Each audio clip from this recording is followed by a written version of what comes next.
और बताने के लिए भी बहुत कुछ है।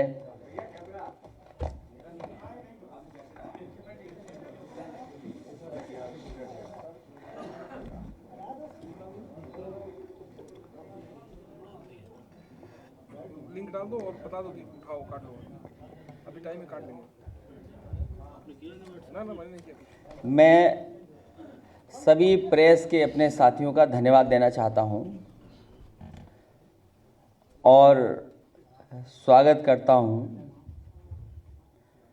कि आप समाजवादियों की बात सुनने के लिए इतनी बड़ी संख्या में मौजूद हैं।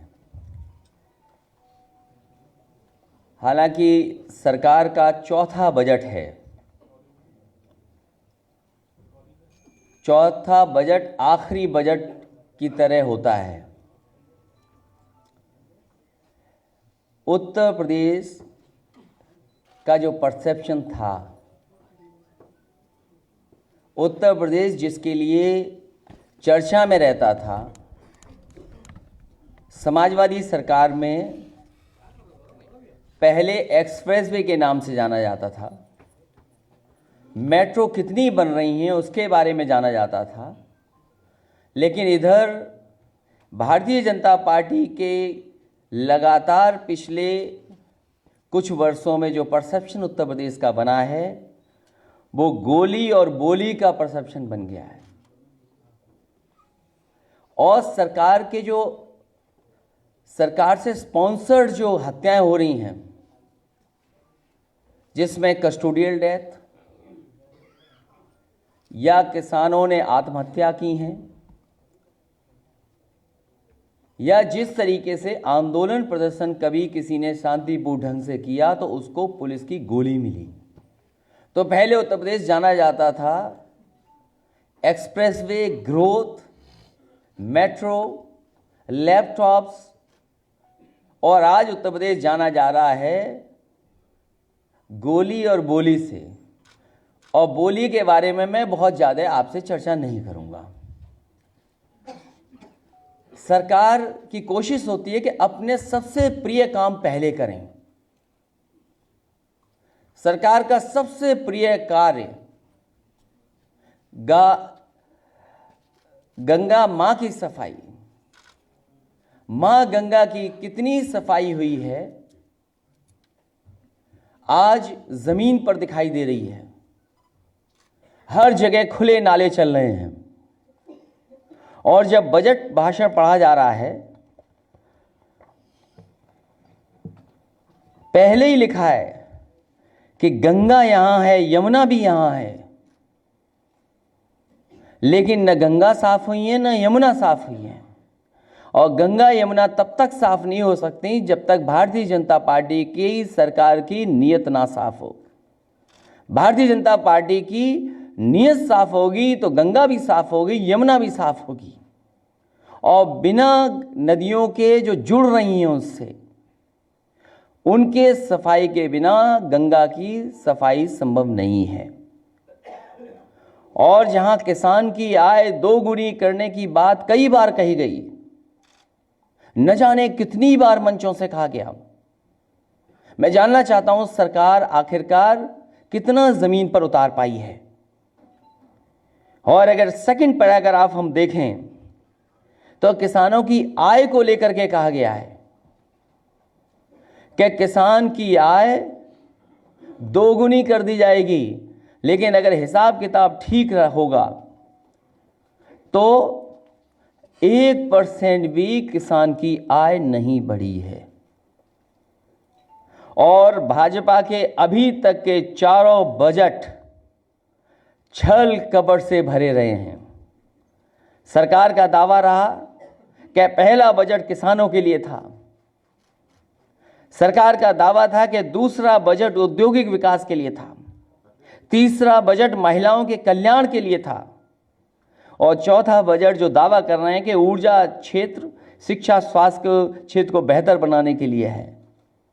और वास्तविकता तो सच्चाई तो ये है कि किसान, मजदूर, नौजवान, महिलाएं, व्यापारी और मां गंगा तथा गाय माता के हितों में भाजपा सरकार ने शून्य कार्य किया है, जीरो।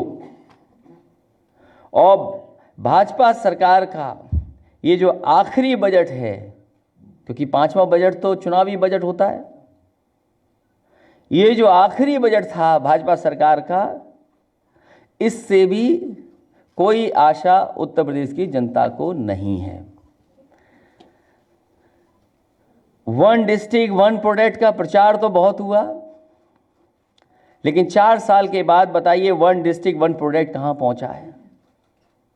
जहां किसान को धोखा मिला है, गाय मां को धोखा मिला, गंगा मां को धोखा मिला, वहीं उत्तर प्रदेश के नौजवानों को भी बड़े पैमाने पर धोखा मिला है। उत्तर प्रदेश के नौजवान को बड़ी उम्मीद थी कि सरकार में काम भी मिलेगा, नौकरी भी मिलेगी, रोजगार भी मिलेगा। नौजवानों को ना काम मिल रहा है, ना नौकरी मिल रही है और ना रोजगार मिल रहे हैं। शिक्षा विभाग जैसा सबसे महत्वपूर्ण विभाग, उसमें 2 लाख से ज़्यादा अभी भी जगह हैं जो भरी जा सकती थी, लेकिन सरकार ने अभी तक 2 लाख शिक्षकों की भर्ती नहीं कर पाई। क्योंकि अगर हम इस बजट की बात करें और पुराना बजट याद न दिलाएं तो बात पूरी नहीं होती। सरकार को कम से कम ये बताना चाहिए था, अपनी उपलब्धियां बतानी चाहिए थी इस बजट में कि पिछले इतने वर्षों से और दिल्ली की सरकार के सहयोग से इतने काम हो गए हैं। सबसे महत्वपूर्ण सवाल है, जितना किसान का है, नौजवान का है, उतना ही है कानून व्यवस्था का। न जाने कितने वादे किए गए थे कि थानों का निर्माण होगा। सरकार को कम से कम ये बताना चाहिए था कि कितने थाने बने हैं, कितनी पुलिस लाइन बनी है, कितनी नाम बदलने वाली जो डायल 100 था डायल 112 हो गए, उसमें कितनी गाड़ियां खरीदेंगे, कितना इंफ्रास्ट्रक्चर को बेहतर किया है। हालांकि पशुपालन विभाग में भी बता देते तो अच्छा था।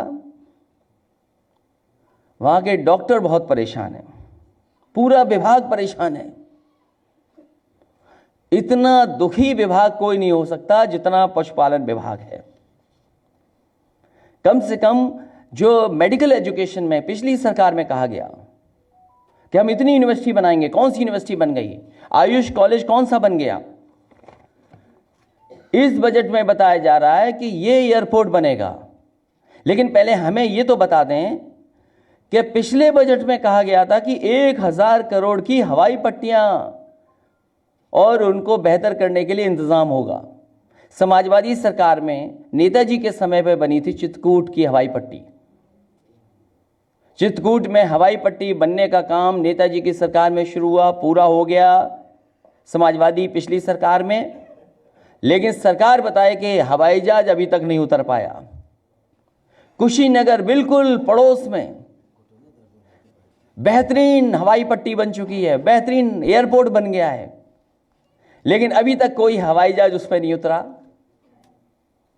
मुरादाबाद में समाजवादियों की सरकार में बन गया, उसमें हवाई जहाज कब उतरेगा?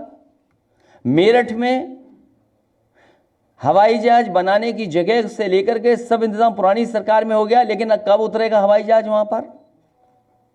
और फिर रसूलाबाद में, क्योंकि सरकार को काम किया हुआ मिल गया तो सरकारी हवाई जहाज उतार दिया और वादा किया था, उस समय की तस्वीरें देखें, खबरें देखें उस समय की, कि न जाने कौन सा एयरपोर्ट है जो टूरिज्म इंडस्ट्री न जाने किस किस के लिए शुरू हो जाएगा। रसूलाबाद भी नहीं शुरू हुआ। कम से कम रसूलाबाद न शुरू करो, क्योंकि वो हमारी क्षेत्र में आता था किसी समय। कम से कम और जगह शुरू कर देते। पिछली सरकार ये बता दे कि 22 करोड़ पेड़ कहां लगाए हैं। 22 करोड़ पेड़ लगे थे। इस बजट में कम से कम बताते कि इतने पेड़ों पे फल आ गए हैं, इतने पेड़ों में फूल आने लगे हैं, पेड़ इतने बड़े हो गए हैं। कम से कम कुछ बात तो बता दें, क्योंकि बहुत बड़ा काम हुआ था ये। इसी तरह स्मार्ट सिटी, और कितनी स्मार्ट सिटी बनी कि हमारे मुख्यमंत्री जी का मन ललचा गया, उन्होंने सेल्फी ले ली नाले के साथ। कम से कम उसके बारे में तो बताते कि नाला कितना साफ हो गया है। पिछली समाजवादी सरकार में उत्तर प्रदेश में मुझे खुशी इस बात की, क्योंकि मैं खुद मिलिट्री स्कूल में पढ़ा, इसलिए सैनिक स्कूल बनाए और उत्तर प्रदेश को सबसे ज़्यादा सैनिक स्कूल मिले। ये सरकार बताए कि समाजवादी सरकार तो 3 सैनिक स्कूल ले आई थी, अब तो डबल इंजन की सरकार है, सब कुछ यूपी का है। क्या यूपी का नहीं है? सब कुछ यूपी का है। और इतना शानदार अगर उसका दावा करते हैं, डिफेंस एक्सपो हुआ तो कम से कम सैनिक स्कूल तो आ जाता। और इतनी ताकत उत्तर प्रदेश की जनता ने दी, कम से कम एक मिलिट्री स्कूल आ जाता यूपी में। ये फर्क है, सैनिक स्कूल और मिलिट्री स्कूल में दोनों में फर्क है। देश में 5 ही मिलिट्री स्कूल हैं, सैनिक स्कूल तो प्रदेशों में बहुत है, लेकिन यूपी में सबसे ज़्यादा समाजवादी सरकार ने बनाया। इंजीनियरिंग कॉलेज कितने बन गए, स्किल डेवलपमेंट में कितना काम हो गया, और किसानों को बीज से लेकर के तमाम योजनाएं बताई थी सरकार ने कि हमने इतना किया है, लेकिन नहीं कर पाए। जो किसानों ने आत्महत्याएं की हैं, इतनी आत्महत्याएं किसान कभी नहीं करती थी, क्योंकि भारतीय जनता पार्टी ने भरोसा दिलाया था कि उनका कर्ज माफ हो जाएगा और पूरा कर्ज माफ होगा। लेकिन कर्ज माफ नहीं हुआ उनका, किसानों ने आत्महत्याएं की हैं, जिसमें सबसे ज़्यादा सबसे आगे महोबा है, बांदा है, उसके बाद इधर चित्रकूट में भी हैं, जालौन में भी हैं। केवल अपनी आर्थिक तंगी के कारण ही नहीं आत्महत्या कर रहे हैं, ऐसी भी कहानियां हैं, ऐसे भी उदाहरण हैं कि किसान ने अपनी फसल चौपट होते देखा और उसकी मृत्यु हो गई। जो पशु घूम रहे हैं सड़कों पर या खेतों में चरे जा रहे हैं, इतनी तार की बिक्री कभी नहीं हुई होगी उत्तर प्रदेश में जितनी जब से भारतीय जनता पार्टी की सरकार आई है तारों की बिक्री हुई है। किसानों ने फेंसिंग की है। आप किसी रोड पे चले जाएं, किसान दुखी होकर के फेंसिंग कर रहा था। कम से कम सरकार को किसान की फेंसिंग के लिए योजना ले आते। और मैं सूची नहीं पढ़ना चाहता हूं आत्महत्या की कि किसानों ने कितनी आत्महत्याएं की हैं, बहुत लंबी सूची है जिनमें कोई मदद अभी तक नहीं की गई है। और गड्ढों की तो बात ये मत पूछिए कि गड्ढों ने क्या क्या किया है, गड्ढे किस तरफ नहीं हैं, सब जगह हैं। एक सरकार अपना सबसे बड़ा काम बताती है कि पूर्वांचल एक्सप्रेसवे सरकार ने बनाया है। भारतीय जनता पार्टी ये दावा करती है कि उन्होंने पूर्वांचल एक्सप्रेसवे बनाया है। उन्होंने पूर्वांचल एक्सप्रेसवे नहीं बनाया, उन्होंने केवल पूर्वांचल एक्सप्रेसवे का नाम बदला है। जब समाजवादी सरकार थी उस समय का प्रस्तावित, उस समय का अलाइनमेंट बनाया हुआ, और उस समय नाम जो था वो समाजवादी पूर्वांचल एक्सप्रेसवे था। केवल नाम बदल दिया और नाम बदल करके दावा किया कि पूर्वांचल एक्सप्रेसवे वो बना रहे हैं। मैं उनकी जानकारी में लाना चाहता हूं कि जिन जिन जिलों से गुजर करके जा रहा है, लखनऊ, बाराबंकी, फैजाबाद, और केवल लखनऊ का मैं बता सकता हूं कि 14 राजस्व ग्रामों में होकर के ये गुजरेगा। इसकी लंबाई कम से कम 25 किलोमीटर है लखनऊ में। और अभी काम कितना हुआ ये तो सरकारी बेहतर बता सकती है, लेकिन जो हमने अपने स्रोतों से जानकारी की है, जो हमें जानकारी मिली है ग्रामीण क्षेत्र के लोगों से, अभी तक 10% भी काम इधर नहीं हुआ है लखनऊ में। बाराबंकी में कम से कम 30 राजस्व गांवों से होकर के गुजरता है, वहाँ भी कुछ हालत अच्छी नहीं है, सिविल वर्क नहीं हो पा रहा है।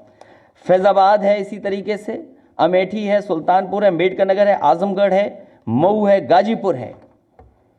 और सभी ग्रामों की कितने गांव से ज़मीन ली गई है, क्योंकि मैंने लखनऊ का पढ़ा, आखिरी जिला भी मैं पढ़ दूँ। आखिरी जिला गाजीपुर, उसमें 72 गांवों से होकर के एक्सप्रेसवे गुजर रहा है। ज़मीन 56 गांवों में 80% ले ली गई थी उस समय पर। और काम मिट्टी का तो हुआ है, थोड़ा बहुत आगे शुरू हुआ है। मैं रजिस्ट्रियां भी देना चाहता हूं, अभी तो केवल मैं बता रहा हूं कि कौन सी रजिस्ट्री कब हुई थी, तारीख भी हमारे पास है। 19 सितंबर में 2016 में मऊ की रजिस्ट्री हमारे हाथ में है। मुझे नहीं लगता कि 2016 में ये सरकार थी। इसी तरह जनपद अमेठी में 26 अक्टूबर को पहली रजिस्ट्री हो गई थी। करार तो पहले हो गए किसानों से, 80% करार हो गए थे, लेकिन जो रजिस्ट्री है वो 26 अक्टूबर 2016 में अमेठी में हुई। इसी तरह बहुत से और जिलों की हमारे पास रजिस्ट्री है जो मैं बता सकता हूँ, कह सकता हूँ कि है सामने हमारे। तो ये सरकार जो दावा करती है कि कॉस्ट कम की है, इन्होंने कॉस्ट नहीं कम की उसकी, इन्होंने अपने ठेकेदार एडजस्ट किए हैं। ये फर्क है कॉस्ट कट डाउन और ठेकेदार एडजस्टमेंट में। अब सरकार दावा कर रही है कि बहुत जल्दी बनकर के तैयार हो जाएगा, लेकिन ऐसा बनकर के तैयार होगा जिसमें न मंडी है न और सुविधाएं हैं। जो इसकी विड्थ थी वो भी कम कर दी, क्योंकि समाजवादी सरकार ने जो प्रपोज किया था उसमें जो मीडियन था वो 12 मीटर से ज़्यादा मीडियन था, क्योंकि बीच की जो जगह थी वो ज़्यादा चौड़ी थी। लेकिन इन्हें क्योंकि कॉस्ट कट डाउन करना था, दिखाना था, इसलिए जो स्पेसिफिकेशन थे उसमें बदलाव लाए हैं। टेंडर के बाद टेंडर और फिर टेंडर किया, क्योंकि एडजस्टमेंट करना था। और जो मंडियां थी वो नहीं बनी, लाइट्स का है इंतजाम कि नहीं है, वे साइड एमिनिटीज़ हैं कि नहीं है, जो थिकनेस थी उसकी वो भी सरकार ने कम कर दी, और केवल इसलिए कम कर दी जिससे कि कॉस्ट कट डाउन हो जाए। खराब चीज़ बनाना चाहते हैं, जबकि समाजवादी सरकार में वो इससे बेहतर बन रही थी, आगरा लखनऊ एक्सप्रेसवे से लेकर के। और जहां पर ये जुड़ना है आगे जाकर के, अभी भी उसकी तैयारी सरकार ने नहीं की है। इसलिए जो इनका लक्ष्य था $1 ट्रिलियन इकोनॉमी का, मुझे नहीं लगता है कि उस कहीं पूरा होने जा रहा है, क्योंकि सरकार न ये बता पाई है कि प्राइवेट इन्वेस्टमेंट कितना आने जा रहा है और सरकार की तरफ से इन्वेस्टमेंट कितना होगा। जब तक सरकार इन बातों को नहीं कहेगी तब तक $1 ट्रिलियन अचीव करना बहुत मुश्किल होगा। सरकार ने कई इन्वेस्टमेंट मीट की हैं, इससे पहले भी इन्वेस्टमेंट मीट की थी, जिसमें दावा किया था कि लाखों रुपए के MOU हो गए। कम से कम सरकार ये बताती कि जो MOU हुए थे, जो ग्राउंड ब्रेकिंग सेरेमनी हुई थी और जो कारखाने लग गए हैं, उनको हम इतना इंसेंटिव दे चुके हैं। अगर इंसेंटिव नहीं दिया है तो इसका मतलब है इनकी इंडस्ट्रियल पॉलिसी से कोई भी इन्वेस्टमेंट नहीं आया है। कम से कम इंसेंटिव ना बताए तो सरकार ये बताए कि किन बैंकों से वो करार हुआ है जो इन्वेस्टमेंट आने जा रहा है। और सबसे बड़ा दावा किया था, अगर आपको याद हो तो सोलर के लिए दावा किया था कि सबसे ज़्यादा MOU सोलर में हुए हैं, और सोलर में इन्वेस्टमेंट तब आएगा जब उसका बजट का इंतजाम होगा। तो इसलिए सरकार लगातार धोखा दे रही है। किसानों को धोखा दिया, नौजवानों को धोखा दिया, उद्योग जगत के लोगों को धोखा दिया, जनता को धोखा दे रहे हैं। इस बार मुझे लगता है ये सब बजट देखने के बाद और इनके काम करने के तरीके को देखने के बाद आने वाले समय में जनता इनको धोखा देगी। एक सवाल था, खत्म कर दें। एक सवाल है, डिफेंस एक्सपो पर आज माननीय मुख्यमंत्री जी ने कहा बजट में कि 50,000 करोड़ का MOU साइन हुआ है, और 28 जुलाई 2019 को एक बड़े फंक्शन में ये कहा गया था कि 70,000 करोड़ के MOU साइन हो चुके हैं। ये सरकार ने कहा है। MOU साइन होने का मतलब ये नहीं कि इन्वेस्टमेंट आ गया। हाँ, एक इन्वेस्टमेंट का रास्ता खुला। इसीलिए मैं जानना चाहता हूं कि अगर इन्वेस्टमेंट सरकार का आने वाला है तो पुराना जो इन्वेस्टमेंट मीट हुई थी उसमें जो MOU हुए थे उसमें कितने लोगों को सरकार ने इंसेंटिव दिया है। क्योंकि इंडस्ट्रियल पॉलिसी ये कहती है कि अगर कोई कारखाना लगेगा, कोई उद्योगपति उद्योग लगाएगा तो सरकार ये उसको सहूलियत देगी। हम सरकार से केवल ये जानना चाहते हैं कि पिछले वाले इन्वेस्टमेंट मीट पर कितने लोगों को या कितने उद्योगपतियों को इन्होंने सरकार में इंसेंटिव दिया है। सर एक सवाल, अगर इंसेंटिव नहीं दिया है तो इसका मतलब यह है कि इन्वेस्टमेंट नहीं आया है, और अगर इन्वेस्टमेंट नहीं आया है तो नौजवान को नौकरी और रोजगार के अवसर भी नहीं आए हैं। क्योंकि सरकारी नौकरियां भी पूरे भरी नहीं जा रही हैं, और भरी इसलिए नहीं जा रही हैं क्योंकि आखिरी में वो बजट बचाना चाहते हैं। शिक्षा विभाग ही ये उदाहरण उसका। अगर शिक्षा विभाग में नौकरियां मिल जाए तो न जाने कितने नौजवानों का भविष्य बेहतर हो सकता है। वो इसीलिए नौकरी नहीं दे रहे हैं क्योंकि उन्हें बजट देना पड़ेगा। दिखाने को तो ये दिखा रहे हैं कि PGI को इतना बजट दे दिया, लोहिया इंस्टीट्यूट को इतना बजट दे दिया, लेकिन सच्चाई क्या है कि दवाई और गरीब के इलाज के लिए कितना पैसा दिया है। सवाल ये है आज कि गरीब का सस्ता इलाज कैसे हो, दवाई कैसे मिले। अगर कोई लखनऊ में इलाज कराने आए तो कितने गरीबों का इलाज हो सकता है। इसलिए सरकार आपको धोखा दे रही है। सरकार के पास कोई विजन नहीं है, कोई रोड मैप नहीं है, पुराने कामों को अपना काम बनाना। जैसे उदाहरण के लिए जेवर एयरपोर्ट है, मान लीजिए सरकार ने पहले भी कुछ बजट दिया एयरपोर्ट को लेकर के, वो खर्च हुआ कि नहीं हुआ? अब कह रहे हैं 2000 करोड़ दिया। हमें तो खुशी इस बात की है कि जो सपना बिल्डर्स ने देखा था कभी कि जेवर में एयरपोर्ट बन जाए, बसपा सरकार में आगे बढ़ा। उसका प्रस्ताव समाजवादी सरकार ने दोबारा भेजा दिल्ली को। जब समाजवादी सरकार थी उसी समय एनओसी आ गया था। हम क्योंकि एनओसी चाहते थे फिरोजाबाद में, हिरण गांव में, लेकिन हिरण गांव में हमें नहीं दिया गया एनओसी, जेवर में एनओसी दिया गया, उस काम को आगे बढ़ाया। और फिर अगर सपना बिल्डरों का है तो हमारे किसान के लिए उड़ान यात्रा कहां से होगी? अखिलेश जी, ये बताइए, इस बार जो बजट में प्रावधान किया गया सबसे ज्यादा ऐतिहासिक और सबसे बड़ा बजट बताया जा रहा है, लेकिन कई विभाग ऐसे हैं जिनका पिछले साल का ही बजट खत्म नहीं हुआ। आप उनकी बातों में मत फंसिए। अब जो अगला बजट आएगा वो इससे बड़ा आएगा, वो भी तो ऐतिहासिक होगा। और अगर पुराना भाषण उठा करके देखें तो कहेंगे ऐतिहासिक बजट पेश कर रहे हैं। क्या पुराना आप भूल गए? इसीलिए मैंने कुछ चीजें आपको पुरानी याद दिलाई थी कि जब पुराने बजट में ये चीजें थीं तो वो जमीन पे क्यों नहीं उतरी। उदाहरण के लिए थाना बनाने की बात थी, तो कितने थाने बने ये सरकार को बताना चाहिए था। और फिर कर्ज माफ सबका हो गया, तो बताओ इतने किसान आत्महत्या क्यों कर रहे हैं? ये किसान आत्महत्या क्यों कर रहे हैं इतने? और आय दोगुनी हो गई तो लागत तो बढ़ रही है क्योंकि डीजल बढ़ गया और चीजों की कीमत बढ़ गई। तो मुझे ये बताएं कि किस किसान को किस फसल की आय दोगुनी हो गई?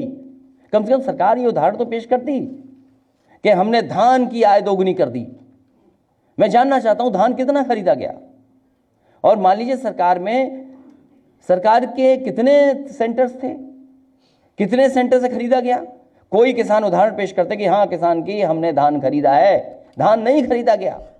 और समाजवादी सरकार में डेयरी को कितना बढ़ावा दिया गया, डेयरी का काम रोक दिया। और सुनने में तो ये आ रहा है कि गुजरात से दूध आ रहा है। और मैंने कई बार प्रेस कॉन्फ्रेंस में कहा कि हमारे किसान का दूध नहीं खरीदा जा रहा है, हमारे गरीब का दूध नहीं खरीदा जा रहा है, गुजरात से दूध आ रहा है यहां पर। और अब तो देख लेना कुछ दिनों बाद अमेरिका से डेयरी प्रोडक्ट्स आएंगे। और शर्त यह है कि जो काऊ है, जो काऊ से मिल्क आएगा या जो डेयरी प्रोडक्ट्स अमेरिका से आएंगे, वो काऊ नॉन वेजिटेरियन ना हो। क्या काऊ भी नॉन वेजिटेरियन होती है? आप उसको ध्यान से पढ़ना, ये बात आगे की है। थोड़ा आगे चले गए हम, लेकिन उतना ना जाएं। यही है कि किसान आत्महत्या कर रहे हैं। सर, एक कल विधानसभा में हंगामा हुआ, आपकी जान को खतरा बताया गया है तो बहुत जान का खतरा, किस तरह बहुत जान का खतरा है। सरकार ये कह रही है कि 182 लोग तो सुरक्षा में लगे हुए हैं। हम तो ये कहते हैं कि देखिए 182 हो 400 हो,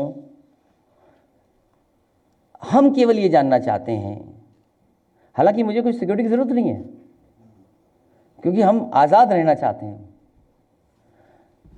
सरकार ये बताए कि हमारे प्रेस कॉन्फ्रेंस में इस हॉल में एलआईयू के इंस्पेक्टर कैसे आ सकता है, हमें ये सरकार बताए।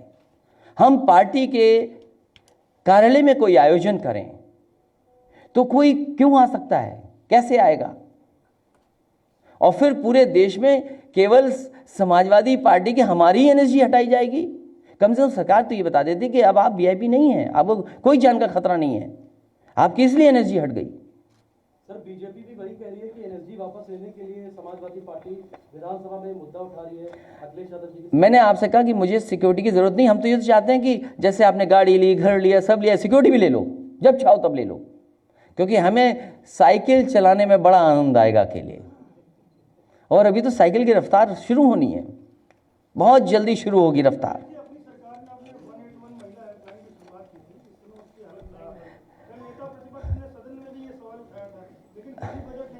देखिए पॉलिटिकल, जैसे हम लोग हैं पॉलिटिक्स करने वाले, जितने भी लोग हैं, उनको कोशिश ये करनी चाहिए कि कुछ काम ऐसे करने चाहिए अगर वो सरकार से भी चले जाएं तो वो जनता याद करे। कम से कम मुझे खुशी है इस बात की कि जब कभी मैं सड़क देखता हूं, जब कभी मैं मेट्रो देखता हूं, जब कभी मैं 1090 की बात सुनता हूं, जब कभी मैं 181 सुनता हूं, तो हमें खुद खुशी होती है कि हाँ कुछ अच्छा काम समाजवादियों ने किया था। कम से कम ये सरकार कुछ ऐसे काम तो करे, जो सरकार में ना रहे तब तो याद करे। कोई काम नहीं ऐसा। और जो सड़क समाजवादी लोग बनाए थे, इंफ्रास्ट्रक्चर पे क्या किया इन्होंने, अपना बताएं। गंगा एक्सप्रेसवे बना रहे हैं, बजट क्या है गंगा एक्सप्रेसवे का, और कहां से गुजरेगी, अलाइनमेंट क्या है, किसके लिए बना रहे हैं आप। और इस एक्सप्रेसवे के बारे में मैंने कहा कि इसके अलोंग मंडियां बन रही थी, कम से कम आलू की मंडी कन्नौज में बन जाती तो आसपास कन्नौज, फरक्काबाद, कानपुर देहात जितने भी इलाके हैं वहां के किसानों के आलू खरीदा जाता, उनको कीमत वहीं की वहीं मिल जाती। मुझे याद है, बहुत लोग याद करते हैं इत्र बनना चाहिए, इत्र का कारोबार है कन्नौज में, परफ्यूमरी पार्क बन रहा था, इंजीनियरिंग कॉलेज में परफ्यूमरी ब्रांच बन रही थी कि कम से कम जो टेक्निकल चीज़ें, जो साइंटिफिक चीज़ें हैं उनको बढ़ाएं, और कम से कम एक समय ऐसा है कि कन्नौज की भी कोई ना कोई ब्रांड इंटरनेशनल ब्रांड से मुकाबला कर सके, इसलिए परफ्यूमरी पार्क बन रहा था। बाबा रामदेव जी को ज़मीन दे दी, पता नहीं बाबा रामदेव जी बना रहे हैं कि नहीं बना रहे हैं। एक धान का मंडी दी थी, सब्जी की मंडी बन जाती मैनपुरी के पास, तो एक इंतज़ाम था। ये मलियाबाद में आम की मंडी थी, इसी तरह सुल्तानपुर में मंडी बनती, गाजीपुर में मंडी बनती, आजमगढ़ में मंडी बनती, तो यहाँ के किसानों को भी जोड़ते एक्सप्रेस वे थे, क्योंकि एक्सप्रेस वे हमारे लिए ग्रोथ एक्सप्रेस वे था, खुशहाली का एक्सप्रेस वे था। और हमेशा हम ये कहते थे कि हमारा double the speed triple the economy, double the speed triple the economy कम से कम उदाहरण पेश कर रहे थे। और समाजवादियों के दिए हुए लैपटॉप से यहाँ से पढ़ करके हार्वर्ड तक चले गए लोग, हार्वर्ड तक से पीएचडी वगैरह पढ़ करके वापस आए हैं। हमें बताओ शौचालय की कहीं कहानी हार्वर्ड में पहुंची कि नहीं पहुंची। और शौचालय की तो ऐसी घटनाएं हैं कि लोग शौचालय में गए, दीवार गिर गई, घायल हो गए, जान चली गई। आप बताइए, लैपटॉप अभी भी चल रहे हैं, जहां चाहो चला मिल जाएंगे आपको चलते हुए, शौचालय नहीं मिल रहे, चल रहे। और बताइए, कह रहे ओडीएफ कर दिया, बताइए कौन सा जिला ओडीएफ हो गया। हजारों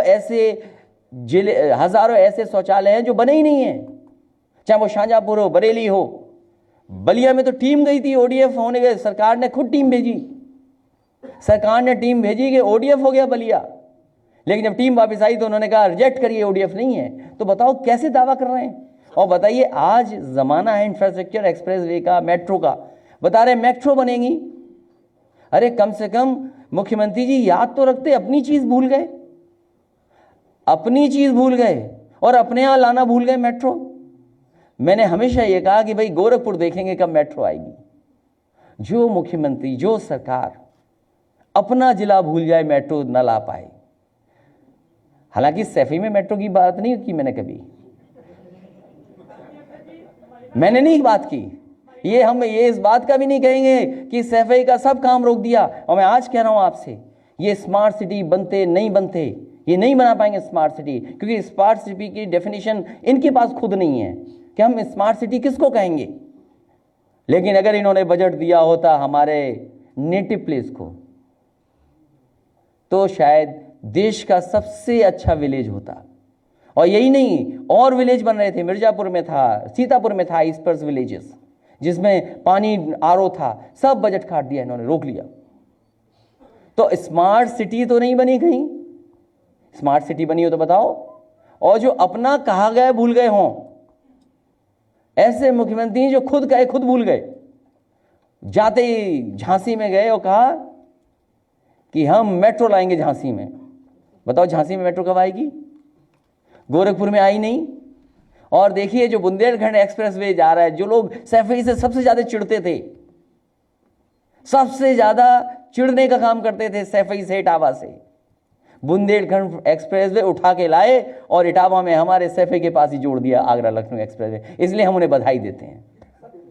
क्यों बधाई तो दे सकते हैं कि नहीं, बधाई देते उन्हें। एक तरफ ऐतिहासिक बजट आया है, ऐतिहासिक झूठ बोला गया है, बजट आया है, दूसरी तरफ ऐतिहासिक क्या बोलेंगे, जुमलेबाजी। दूसरी तरफ लखनऊ से बाराबंकी का किराया जो 33 रुपए था वो 36 रुपए हो गया, जिससे सबसे ज्यादा मार जो है छात्रों और डेली वर्कर्स के ऊपर। देखिए अब लखनऊ से याद आया, अगर इनकी इसमें तर्क दिया गया है कि रूट बदला गया है, इसलिए बल्कि पिछले 30 सालों से उसी रूट पे बसें चल रही हैं, अब इनको याद आया कि रूट बदल दिया गया। मैं आपको भरोसा दिलाता हूं, एक मिनट, मैं इनको भरोसा दिलाता हूं। अरे रुक जाओ एक मिनट, बड़ा चैनल तो बड़ी की तरह बिहेव करो। एक मिनट, इनकी बात खत्म हो जाने दो। ये जो कह रहे हैं मैं इनसे 100% सहमत हूँ। एक दिन मैंने यही कहा था या एक जगह प्रेस में कहा था मैं आपको भरोसा दिलाता हूँ, समाजवादी सरकार बनेगी तो जो पॉलिटेक्निक से मेट्रो है वो बाराबंकी पहुँचेगी और आपका किराया भी सस्ता होगा। तो बाराबंकी में मेट्रो क्यों ना हो? और फिर अरे लखनऊ वालों, आप सब लखनऊ में ही रहोगे, कहीं नहीं जाओगे, मुझे पता है 90% नहीं रहोगे। कम से कम आप तो पूछ लेते कि मुख्यमंत्री जी जितना समाजवादी लोग बना के छोड़ गए मेट्रो, उतनी ही खड़ी है, वहीं से वापस आ जाती है। कम से कम गोल गोल तो घुमा देते लखनऊ में, भाई गई और वापस आ गई। ये सब छोटी बातें हैं, कमरा क्या है।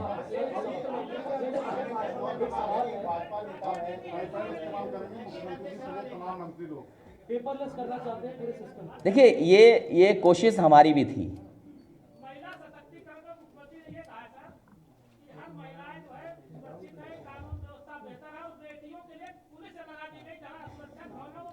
देखिए जो हमारे साथी ये कह रहे हैं कि पेपरलेस और इस तरह की ऑफिसेस क्रिएट हों, अगर आप पुराना देखेंगे तो हमारी ये कोशिश थी, कई जगह हम लोग ने इंट्रोड्यूस किया था और धीमे धीमे काम शुरू हो गया था और एग्जाम्पलरी काम कर देते लोक भवन में कि बहुत सारे ग्रीवेंसेस या बहुत सारी चीज़ें या पोर्टल ऐसा बन जाता। आज टेक्नोलॉजी है और याद कीजिए आप, अगर आपको याद हो तो मैंने कैबिनेट से लेकर के स्मार्टफोन की एक पॉलिसी बनाई थी और मेरी कोशिश थी कि स्मार्टफोन से थ्रू गवर्नेंस, स्मार्टफोन से गवर्नेंस कैसे कर सकें, कुछ योजनाओं को लेकर के आ जाएं। और 1,50,00,000 के लगभग ऑनलाइन रजिस्ट्रेशन हुआ था, अगर आपको याद हो कि नहीं याद है। समाजवादी सरकार आ जाती तो ये सपना पूरा हो जाता। ये कारण क्या है? कभी सोचो, हम भी सोचते हैं कभी कभी कि हमारे मुख्यमंत्री जी आईपैड के साथ तस्वीर खिंचवा रहे हैं, अगर कभी कुछ गलत दबा दिया, कुछ गलत विंडो खुल गई तो कैसे बंद करेंगे? ये आप बेहतर समझते हैं। तो ये जो आज नई पीढ़ी है 25 साल से या 18 साल से और 35-40 साल के लोगों का जो सपना है कि उत्तर प्रदेश कैसा हो, जो 18 साल से ऊपर आएंगे, जो नए बच्चे आ रहे हैं जिनकी संख्या बहुत है, बड़ी आबादी आने वाली है, वो सोशल मीडिया को बिल्कुल ऐसे समझते हैं जैसे उनकी एज के साथ आया है। हमारे साथ नहीं आया, आपके हमारे साथ, हम लोगों ने सीखा है, वो ग्रो कर रहे हैं उस टेक्नोलॉजी के साथ। तो उनके सपने, उनके सोचने का तरीका, उनके काम करने का तरीका अलग है। वो कहो अगर बच्चे आपके हमारे घर में हों तो 3 या 4 काम इकट्ठे कर रहे होंगे। अगर हमने और आपने कभी किया होता अपने पिताजी के सामने तो बताओ कान खिंचता कि नहीं खिंचता? आज बच्चे देखो टीवी भी देख रहे हैं, कुछ लैपटॉप पे भी कर रहे हैं, मोबाइल पे भी कर रहे हैं, कई प्लेटफॉर्म पर हैं सबके बच्चे। तो नए जो बच्चे हैं, नई जो पीढ़ी आ रही है, वो अपने आप को कनेक्ट नहीं कर पा रही है मुख्यमंत्री जी से। इसलिए किसी हमारे पत्रकार साथी ने समझा दिया होगा कि ऐसा करो, अगर फोटो आईपैड के साथ खिंचवा लोगे तो वो नई पीढ़ी भी समझेगी कि हाँ आप उनके मुख्यमंत्री हैं।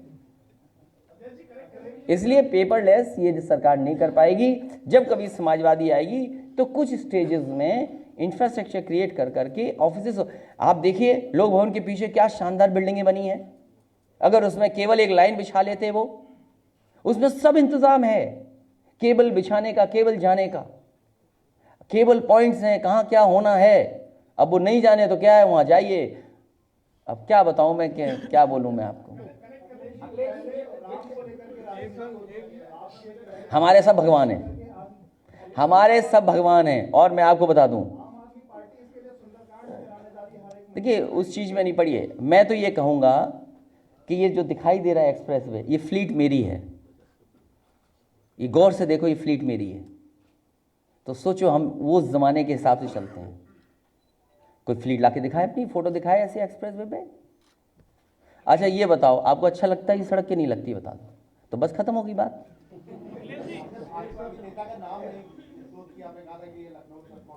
नहीं, अभी नहीं करो, अभी नहीं। मैं ये चाहता हूँ कि उत्तर प्रदेश का इंफ्रास्ट्रक्चर सबसे बढ़िया हो और जो जिस तरीके से प्रोग्रेस उत्तर प्रदेश में हो रही थी वो और तेज़ी से हो। सोचिए रिवर फ्रंट कितना सुंदर है। मैं तो नहीं जा पाया।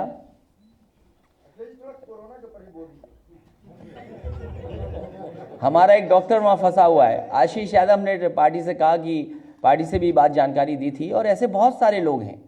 तो यही है, आने वाली पीढ़ी के आने वाले समय की समस्याओं को तो ध्यान में रखें। भाई आप ये बताइए, आने वाले समय में क्या हमारे सामने होने जा रहा है, इस पीढ़ी को सोचना पड़ेगा। आर्थिक असर भी पड़ेगा हिंदुस्तान पे, आरक्षण प्रभावित हो रहा है। एक सवाल है, अभी प्रियंका जी आजमगढ़ गई थी, वहाँ पे कांग्रेस वर्कर्स ने आपके मिसिंग पोस्टर्स भी लगाए थे और कांग्रेस के नेता कह रहे थे कि आपको वहाँ जाना चाहिए था और एंटी सीए प्रोटेस्टर्स से मिलना चाहिए। मैं आपसे कह रहा हूँ कि मैं आजमगढ़ जाऊँगा और किसी भी सांसद का और खासकर मेरे जैसे का बहुत लगाव है उस क्षेत्र से, और आज से नहीं है, पहली बार नहीं हुआ ये ऐसा। उस क्षेत्र से हमारा लगाव आज का नहीं, पुराना है। लेकिन मैं केवल राय और सुझाव नहीं दे सकता किसी को, राय और सुझाव मैं नहीं दे सकता हूँ किसी को, लेकिन अगर किसी के दुख में शामिल होना है तो उसके लिए पॉलिटिक्स करने की ज़रूरी नहीं है। हम किसी के दुख में अगर शामिल होने गए तो उसके घर सीधे चले गए, हमने कोई पॉलिटिक्स नहीं की। इसलिए राजनीति की जगह अपनी है, अलग राजनीति हो सकती है, लेकिन हम आपको आज भरोसा दिलाते हैं, हमारा मान लीजिए 99 से कैरियर है अभी तक का, 10, 15, 20 साल और सब कुछ ठीक रहा तो कभी आप ये नहीं पाओगे कि हम किसी दुख के साथ पॉलिटिक्स करें, किसी के दुख में शामिल होने के लिए पॉलिटिक्स करें। ये हमारे काम करने का तरीका नहीं है, और ये कांग्रेस का बहुत पुराना है, बहुत पुराना है पोस्टरबाजी का काम। हमारे पुराने बुजुर्ग पत्रकार लोग बैठे हैं और नए लोगों ने पढ़ा होगा, कभी कांग्रेस ने अपने ही नेता के खिलाफ पोस्टर लगवाए थे, अगर याद हो तो, न याद हो। नहीं, वो नहीं, एक और पोस्टर था, इसलिए मैं उसमें नहीं पढ़ना चाहता हूं। किसी के दुख में शामिल हो, और याद कीजिए CA, NRC, NPR, मैंने यहीं खड़े होकर के कहा था कि फॉर्म नहीं भरूंगा। तो जितना हम समाजवादी लोग भारत की संस्कृति को और भारत को बचाने के लिए काम कर रहे हैं, हम चाहते हैं कि और लोग भी जुड़ें। कोई ज़रूरी नहीं है उसके लिए राजनीति करनी, और राजनीति करनी होती तो हम तो पड़ोस में राजनीति कर लेते। इसलिए मेरा क्षेत्र है, हम जाएंगे और वहाँ भी जाएंगे, क्योंकि आज का ज़माना टाइमलाइन का है, किसने ट्वीट कब किया सब मेरे पास है। कानपुर की घटना में सरकार कह रही है कि स्थानीय मुद्दा है, इस पर राजनीति ना। किस पे? कानपुर की जो घटना हुई है 13 तक। देखिए अन्याय कितना बड़ा है, आप सोचिए, गांव के गरीब लोग अपने कुछ चीज़ों को सुनना चाहते हैं, अपने जो महापुरुष हैं उनके बारे में जानना चाहते हैं, नई पीढ़ी को बताना चाहते हैं, कोई आए पीटने लगे। हमारे देश की खूबसूरती यही है कि हम अलग अलग होकर भी एक हैं, हमारी सब चीज़ें अलग अलग हैं। तो ये अन्याय कितना बड़ा है बताओ, जाति के नाम पर अन्याय हो। दुनिया में कहीं ऐसा नहीं है कि जाति के नाम पर अन्याय हो। अखिलेश जी, बजट से जुड़ा हुआ सवाल है। आज माननीय मुख्यमंत्री जी ने एक बहुत बड़ी बात बोली है कि हमारा बजट इसलिए ऐतिहासिक है क्योंकि हमने बजट घाटा कम किया है। इस पर थोड़ा सा एक सवाल चाह रहे थे। देखिए वो आंकड़े हैं जो सरकार खर्च ही नहीं कर रही है। जिस सरकार के पास खर्च करने के लिए पैसा ही ना हो, वो तो आंकड़े हैं बस। वो आंकड़े मुख्यमंत्री जी ने नहीं बनाए हैं, वो कुछ अधिकारियों ने आंकड़े बना दिए होंगे। जो आंकड़े अधिकारियों ने बता दिए मुख्यमंत्री जी को, वही आपके सामने कह दिया आके उन्होंने। जब पैसा खर्च होगा तब विकास होगा, जब पैसा खर्च होगा तो अर्थव्यवस्था आगे बढ़ेगी। जाएं? अजय जी, नहीं, अमेरिका से आएगा डेयरी प्रोडक्ट्स। अजय जी, सुना, मैंने पढ़ा। किससे? नहीं, वो समझौता पहले हो चुका है। नहीं, उसके लिए तो देखिए हमारे जैसा काम करना पड़ेगा कि अपनी गाय खुद रखिए और गाय को चराइए, जितना अच्छा चरेगी, बांध के मत रखिए। ये जानते ही नहीं लोग, कुछ लोग। इसलिए मैं आपसे कहना चाहता हूं कि कम से कम इससे सुंदर सड़क पूर्वांचल की बनी होती तो अच्छा लगता। सर गुजरात में देखिए आप सीरियस बात रखो, क्योंकि देखिए आप हमारे समर्थक हो, हम आपके प्यार में कुछ भी आपको कह देंगे, लेकिन जो विरोधी लोग हैं वो कमी निकालेंगे। अरे हम तो मैं जब गांव में रहता था, हालांकि लोकसभा में मैंने कहा था कि मैंने बुजुर्गों को देखा है, गांव के बूढ़े लोगों को, कि जब वो चारपाई पे उठते थे पहले धरती के पैर छूते थे। धरती माँ है कि नहीं है धरती माँ? तो हम तो वो लोग हैं जो धरती को भी माँ मानते हैं। गुजरात में दलित बस्तियों को छिपाने के लिए ट्रम्प दुनिया में कहीं जाति के आधार पर अन्याय नहीं है। इसलिए मैं आप सभी साथियों का बहुत बहुत धन्यवाद दूंगा, और उत्तर प्रदेश को खुशहाली में ले जाना चाहते हैं तो 351 सीट जिताने के लिए आप भी मदद करें। बिल्कुल टारगेट फिक्स है।